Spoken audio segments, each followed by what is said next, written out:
Buenas tardes, mi nombre es Gabriela Pozo Gomero, médico residente de segundo año de pediatría de la Universidad Nacional Mayor de San Marcos, sede del Hospital de Policía.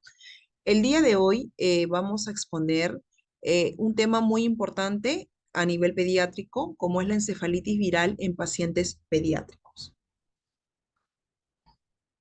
Bueno, primero una definición. Es muy importante saber qué es una encefalitis viral, ¿no? Una encefalitis es un proceso inflamatorio del sistema nervioso central que va a estar asociado a una evidencia clínica de una disfunción, de una disfunción neurológica. Podría ser algún comportamiento, ¿no? Alteraciones que a la larga vamos a tener que ver los parámetros para poder seguir definiendo, ¿no? Como es lo que es la encefalitis viral. Puede deberse a múltiples agentes etiológicos. Fundamentalmente, en este caso vamos a hablar sobre virus, que es muy importante y que es frecuente, afectando al parénquima cerebral. Vamos a ver que la contigüidad de las estructuras del sistema nervioso hace que se van a presentar los cuadros que los voy a mencionar más adelante, como unos cuadros mixtos, ¿no? Por ejemplo, si es cerebro y estructuras próximas como la meninges, vamos a hablar de una meningoencefalitis, ¿no? Si es exclusivamente del cerebro, vamos a hablar de una encefalitis. Y si es de la médula espinal, vamos a hablar de una mielitis o encefalomielitis. Entonces, el abordaje diagnóstico y en cuanto al tratamiento, es muy importante en estos pacientes neurológicos, ¿no? Pacientes con una enfermedad neurológica, para poder, mientras tenemos un abordaje mucho más temprana, va a ser mucho mejor para los pacientes pediátricos, ¿no? Van a requerir intervenciones urgentes y multidisciplinares, ¿no? Los cuales van a condicionar en gran medida a este pronóstico de la enfermedad. En cuanto a la epidemiología, las tasas anuales van a informar que la encefalitis es muy frecuente, van a variar de casos de 4 a 10 casos por 100.000 al año, ¿no? La incidencia es más alta entre los lactantes menores de un año. Es muy importante en ellos, ¿no? Los enterovirus, que son la principal causa de la meningitis y la encefalitis, que es en la infancia en nuestro país, luego van a seguir de los virus de la familia de los herpes, ¿no? En las regiones templadas se va a producir una variación estacional, también va a estar de acuerdo al clima. Eso se ve en una gran medida en la circulación endémica de los enterovirus, como les menciono, o también, bueno, a fines de verano hasta el otoño, ¿no? El número de casos de encefalitis van a disminuir después de la introducción de las vacunas contra el virus, por ejemplo, del poliovirus, el sarampión, las paperas, ¿no? Va a haber una disminución en cuanto a su frecuencia. Entonces, hablamos de la encefalitis por el virus del herpes simple, el tipo 1, que es la causa más común de encefalitis mortal, por decirlo así, esporádica en todo el mundo. Es por eso que la importancia de conocer esta enfermedad. La encefalitis el virus del herpes simple tipo 1 puede ser muy devastadora, puede ocasionar muertes significativas a pesar de la terapia que se pueda manejar e incluso a temprana edad también. Entonces vamos a ir viendo también las condiciones del paciente. El síndrome más o menos se va a caracterizar por la aparición rápida de fiebre, dolor de cabeza, convulsiones, no solamente va a ser una migraña o un dolor de cabeza, va a tener también signos neurológicos, alteraciones de la conciencia. La encefalitis por este virus es la causa común de encefalitis fatal en los Estados Unidos, ¿no? Aproximadamente del 10 al 20% de los casos de encefalitis viral, ¿no? La infección va a surgir en todos los grupos de edad, con un tercio de todos los casos que ocurren en niños y adolescentes. Y en los recién nacidos va a haber el tipo 1 y el tipo 2, va a ser mucho más frecuente, ¿no? Ambos van a estar en este rango de edad. En la patogénesis, la infección es una infección del virus, del herpes, ¿no? Del sistema nervioso central, parece surgir a través de unas tres rutas que ahora lo vamos a mencionar. Cada cual de ellas es un tercio más o menos de las infecciones. Por ejemplo, puede haber una invasión inmediata del sistema nervioso central a través del nervio trigénimo, a través del tracto olfativo, perdón, después de un episodio de este virus, ¿no? Tipo 1, primario, por ejemplo, de la orofaringe, podría haber una consecuencia. Puede ocurrir como una extensión también de la meningitis viral, como estábamos hablando de las zonas que están cerca, ¿no? Al parénquima, por ejemplo, cerebral, ¿no? La invasión del sistema nervioso central como resultado de la reactivación viral en pacientes. Vamos a tener vamos a poder ver también otro tercio de esta patogénesis, puede ver también por una infección del sistema nervioso sin infección primaria o recurrente de este virus, ¿no? Del herpes 1, que se considera que va a representar la reactivación. También puede haber casos raros que puede ser desencadenado por la manipulación reciente del parénquima cerebral, por ejemplo, en un sitio de una infección previa. En cuanto a la etiología, vamos a ver que en nuestro medio va a ser la causa más frecuente de encefalitis son los virus, que si bien hasta un 50% de estos casos no se va a evidenciar en sí algo específico, pero vamos a tener que ver las características epidemiológicas. Por ejemplo, las causas de encefalitis o encefalopatía, infecciones agudas, acá tenemos los enterovirus, ¿no? Que van a ser, la cabeza es donde va a primordiar estos virus. En la causa de encefalitis en niños mayores de un mes también están los enterovirus en cuanto a frecuencia. Las infecciones congénitas, virus de la oriomeningitis, infecciones por bacterias, bueno, no es tan común como las del virus, ¿no? Que en nuestro medio es el 50%. Acá tenemos otra tabla del UpToDate donde podemos ver los agentes infecciosos que pueden causar, ¿no? Por ejemplo, los más comunes, como les estaba diciendo, el enterovirus, ¿no? El ecovirus, el coxsackievirus, el poliovirus y también el virus del herpes simple, el tipo 1 y el tipo 2, ¿no? Tenemos otro tipo de microorganismos, tenemos bacterias, tenemos también hongos, parásitos, donde pueden ocasionar una encefalitis. Pero en este caso vamos a hablar de lo más común, también de lo más mortal también podría ser, que es los virus, ¿no? La familia de los virus, por ejemplo, del herpes, como les habíamos mencionado, enterovirus es el primer lugar, herpes el segundo lugar, es la causa más importante de cefalitis grave esporádica en niños, la tipo 1, y en los adultos, ¿no? Entonces va a ser focal esta afectación cerebral en cuanto al tipo 1. En cuanto al tipo 2, también puede ser una encefalitis grave con afectación cerebral difusa, en neonatos sobre todo, ¿no? Mientras más chiquitos puede haber 1 y 2, ya más o menos de un añito podría ser virus de tipo 1. También tenemos otro tipo de virus de la familia de los herpes, como el virus estomegalovirus, por ejemplo, ¿no? El virus, el tipo 6, pacientes inmunocomprometidos, ¿no? Acá tenemos, bueno, más o menos para comparar la frecuencia relativa de meningitis con encefalitis del enterovirus, por ejemplo, que también va a ocasionar más meningitis que encefalitis incluso, ¿no? Pero acá les quería colocar que el herpes es donde más que el enterovirus, en este caso, el encefalitis es mucho más que una meningitis, ¿no? El enterovirus quizá, como vemos acá, más es meningitis que encefalitis. Pero acá en esto vamos a ver que el herpes tipo, simple tipo 1, citomegalovirus, el virus de la Epstein-Barr, también tiene un mayor porcentaje de encefalitis, ¿no? Por ejemplo, el tipo 1 es en las lesiones orales, citomegalovirus, neonatos prematuros, huésped inmunocomprometido, más que todo, el virus de la Epstein-Barr también, ¿no? Más encefalitis. Virus de la rabia también, virus de la influenza, ¿no? Y otro tipo de virus que también es importante, lo he colocado acá, pero bueno, vamos a hablar en sí del virus, ¿no? Del herpes. En cuanto a las pistas epidemiológicas, es muy importante sobre la etiología de la encefalitis en niños. Por ejemplo, la edad, ¿no? De 0 a 28 días. ¿Qué enfermedades pueden ser de acuerdo al rango de edad? Estación, también verano, finales de verano, invierno. ¿Cómo podemos ver que estos virus están en diferentes manifestaciones epidemiológicas, incluso también inmunodeficiencias? En cuanto a la historia, es importante saber la fiebre, la disminución de la conciencia, irritabilidad, cambios de personalidad, el comportamiento, como les había mencionado, convulsiones, viajar, exposiciones. En cuanto a los estudios de laboratorio, quizás hacer un examen completo de laboratorio, de sangre, glucosa, estudios de coagulación, examen de detección de drogas en orina o análisis de en sí toda la batería de exámenes para poder seguir con nuestros diagnósticos, ¿no? Tinción de Gram, muy importante la punción lumbar, ahora también lo vamos a ver, el hisopofaringio también, para otro tipo más específicos, ¿no? De otro tipo de virus, estudios auxiliares como neuroimágenes, que también ahora lo vamos a ver, los diagnósticos presuntivos también.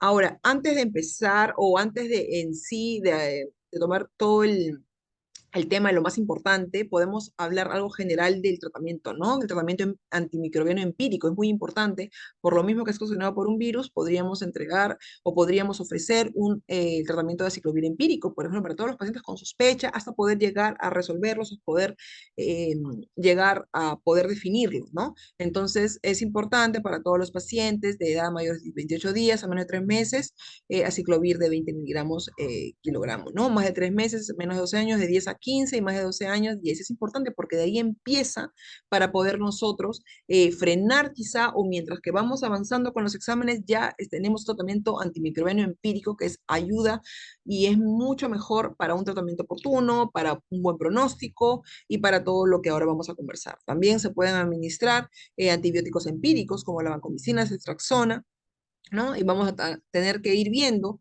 cuáles son las bacterias que son más frecuentes y poder resolverlo y poder tener un tratamiento más adecuado. En cuanto a las características clínicas, la fiebre, que es en mayor porcentaje, 80%, convulsiones, irritabilidad, comportamiento inusual, signos neurológicos, disminución de la conciencia, la fiebre también, bueno, como les había mencionado, es de 5 a 80%, la presencia de encefalitis puede ser inespecífica en los pequeñitos, en los bebés, hay que considerar a un pequeño que tiene fiebre, convulsiones, mala alimentación, irritabilidad. La disminución de la perfusión también es importante en estos pequeños, ¿no? Que se pueden ser ocasionados por un virus. También los pacientes con cefalitis del tipo 1 suelen presentar alteración en la mentalidad, por ejemplo, ¿no? El nivel de conciencia que dura más de 24 horas, fiebre, convulsiones, los hallazgos neurológicos focales pueden ser también segundos, no solamente pueden tener fiebre, sino pueden tener un aglomerado de síntomas, ¿no? Pueden también tener incontinencia urinaria, fecal, meningitis, podría haber tema de habla espontánea, deterioro de la memoria. En cuanto a los estudios diagnósticos complementarios, acá es muy importante la punción lumbar, ¿no? El análisis del líquido cefalorraquídeo, a menos que exista alguna contraindicación, ¿no? Pero podemos, va a estar acompañada siempre, bueno, irá acompañada de una prueba de imagen previa en caso de que los signos neurológicos estén, bueno, focales, disminución del nivel de la conciencia, podría estar relacionado con, o podría estar acompañado, ¿no? El análisis del líquido cefalorraquídeo con una prueba de imagen, ¿no? Estatus convulsivo, papiledema, alteración de Doppler. En cuanto, se va a recomendar de todas maneras realizar la punción lumbar con analgesia, de todas maneras son pacientes pediátricos, no van a colaborar en pacientes horizontal, bueno, en la posición horizontal, perdón, la tinción de Gram, vamos a tener que ver en el examen de tinción de Gram, celularidad, glucosa y proteínas, que vamos a encontrar una ligera pleocitosis, ¿no? Menor de 500 células, que son características también sobre una encefalitis viral, ¿no? Con predominio linfocitario. La glucorraquia, la proteinorraquia suelen estar dentro de límites normales o ligeramente elevadas también, ¿no? Que es muy importante. En cuanto a los cultivos, para bacterias también, virus, hongos, micobacterias, PCR también es muy importante, en cuanto a si es que una encefalitis herpética, por ejemplo, o por enterovirus, la PCR para herpes puede dar también falsos negativos durante los primeros días, 3 días sobre todo, es muy importante en aquellas que muestran, bueno, con menos de 10 leucocitos, en inmunodeprimidos se podrían requerir otros estudios, ¿no? Para poder ir viendo y desarrollar el tema del tratamiento, del diagnóstico. En cuanto a las anomalías de laboratorio, como ya les había mencionado, el examen de líquido cefalorraquídeo generalmente va a mostrar una pleocitosis linfocítica con recuento que varían de 10 a 400 células. También podría haber un perfil normal de este líquido, pero puede ocurrir temprano, en realidad, ¿no? Entonces, la mayoría de los pacientes tiene evidencia serológica de infección con este virus del tipo 1, ¿no? En los estudios de neuroimagen, la resonancia magnética con o sin contraste es el estudio de elección. La tomografía puede ayudar, pero en realidad la elección es la resonancia magnética, ¿no? Y bueno, y en la mayoría de los casos es anormal, ¿no? El estudio de elección de la resonancia magnética, bueno, perdón, el estudio de elección es la resonancia magnética, como les había mencionado, ¿no? Entonces vamos a tener que ver las incidencias, vamos a ver contraste con gadolinio, T1, T2, el flare también, los hallazgos pueden incluir lesiones hiperintensas, asimétricas, que ahora lo vamos a ver en las imágenes, en T2 corresponsales de edema en los lóbulos mesiotemporal, pueden incluir edema cerebral, inflamación en la corteza, unión de materia gris. Ahora, también como les digo, si no contamos con una resonancia, bueno, sería muy importante realizar una tomografía craneal, ¿no? Con contraste. No va a descartarnos, pero sí podríamos realizar una punción lumbar sin riesgo de herniación, por ejemplo, que es muy importante. No sé, hay una duda, tenemos eso a la mano, podríamos hacerlo.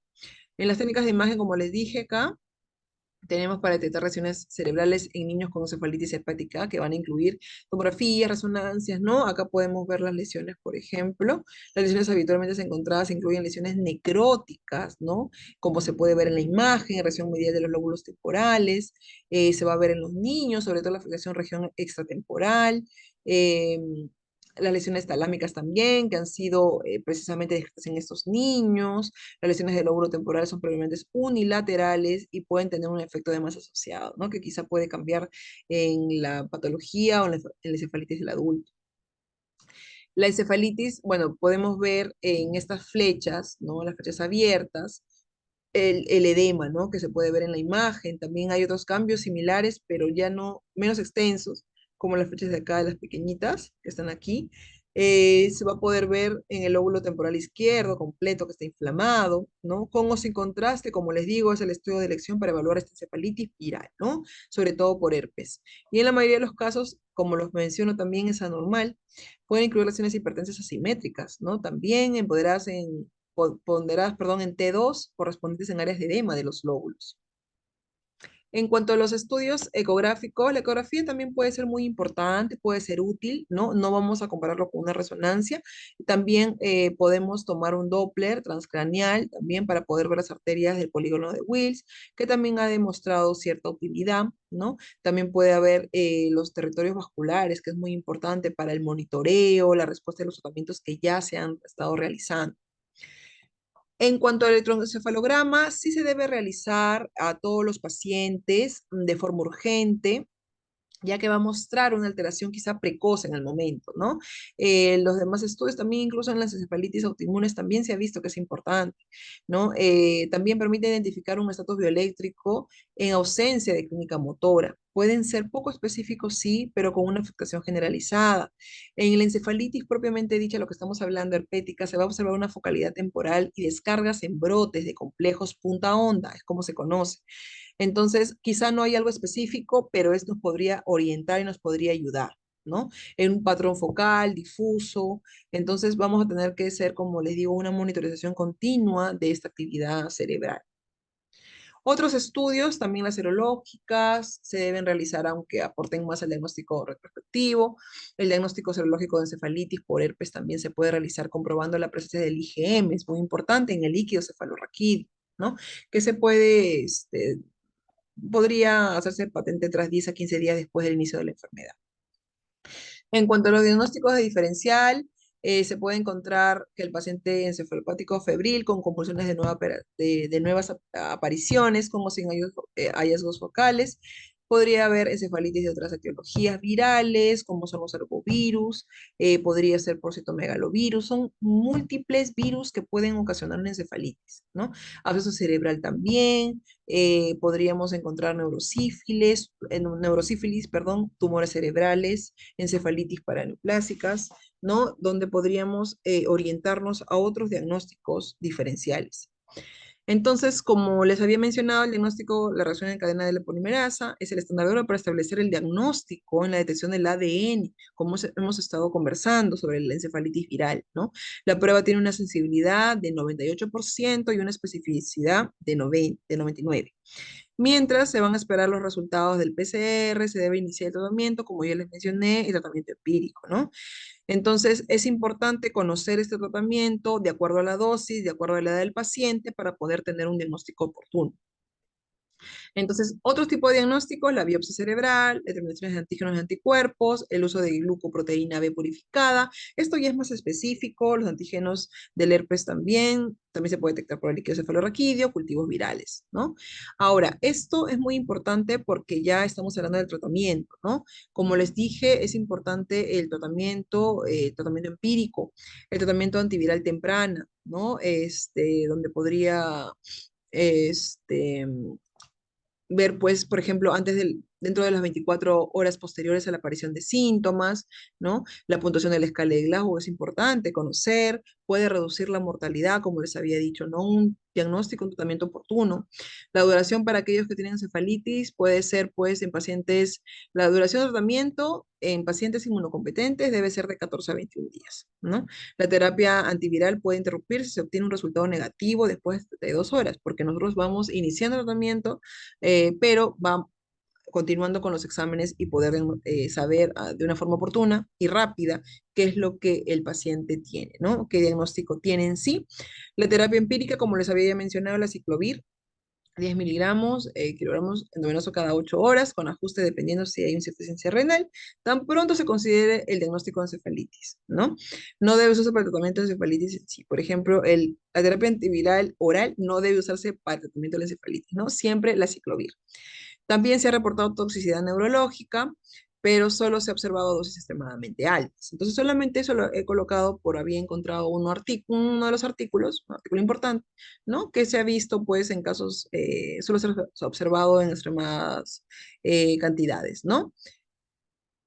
Y bueno, otra vez para mencionar el tratamiento antimicrobiano, ¿no? Es importante la estabilización también, es decir, apoyar las vías respiratorias, la respiración, la circulación, la intubación endotraqueal, la rehidratación con solución salina normal, tratar las convulsiones, por ejemplo, si es que fuera el caso, y el tratamiento antimicrobiano, ¿no? El aciclovir empírico para todos los pacientes con sospecha para poder tener un diagnóstico o un pronóstico mejor que un paciente que no recibe ese tratamiento.